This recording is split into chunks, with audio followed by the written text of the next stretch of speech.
بسم الله الرحمن الرحيم أفحسبتم أنما خلقناكم عبثا وأنكم إلينا لا ترجعون فتعالى الله الملك الحق لا إله إلا هو رب العرش الكريم ومن يدع مع الله إلها آخر لا برهان له به فإنما حسابه عند ربه إنه لا يفلح الكافرون وقل رب اغفر وارحم وأنت خير الراحمين۔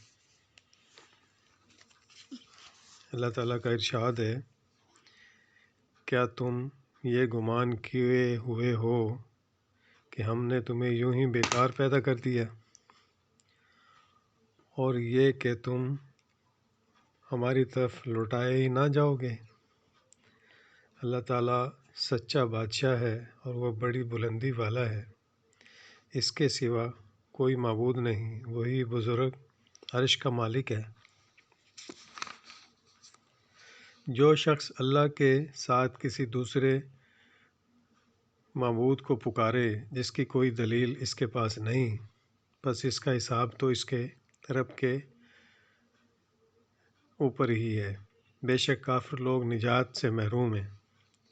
اور کہو کہ میرے رب تو بخشش اور رحم، اور کہو کہ اے میرے رب تو بخشش اور رحم کر، اور تو سب مہربانوں سے بہتر مہربانی کرنے والا ہے۔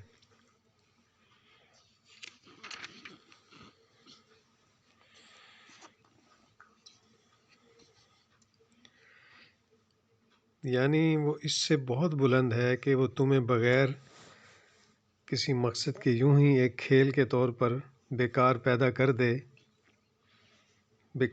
کرے، اور تم جو چاہو کرو، تم سے اس کی کوئی باز پرس ہی نہ ہو، بلکہ اس نے تمہیں خاص مقصد کے لیے پیدا کیا ہے، اور وہ ہے اس کی عبادت کرنا۔ اس لیے آگے فرمایا کہ وہی معبود ہے، اس کے سوا کوئی معبود نہیں۔ عرش کی صفت کریم بیان فرمائی کہ وہاں سے رحمتوں اور برکتوں کا نزول ہوتا ہے۔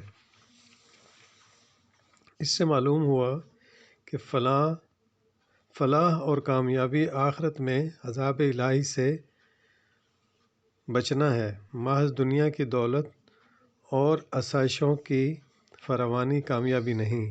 یہ تو دنیا میں کافروں کو بھی حاصل ہے، لیکن اللہ تعالیٰ ان سے فلاح کی نفی فرما رہے ہیں، جس کے صاف معنی یہ ہیں، اصل فلاح آخرت کی فلاح ہے جو اہل ایمان کے حصے میں آئے گی، نہ کہ دنیاوی مال اور اسباب کی کثرت، جو کہ بلا تفریق مومن و کافر سب کو ہی حاصل ہوتی ہے۔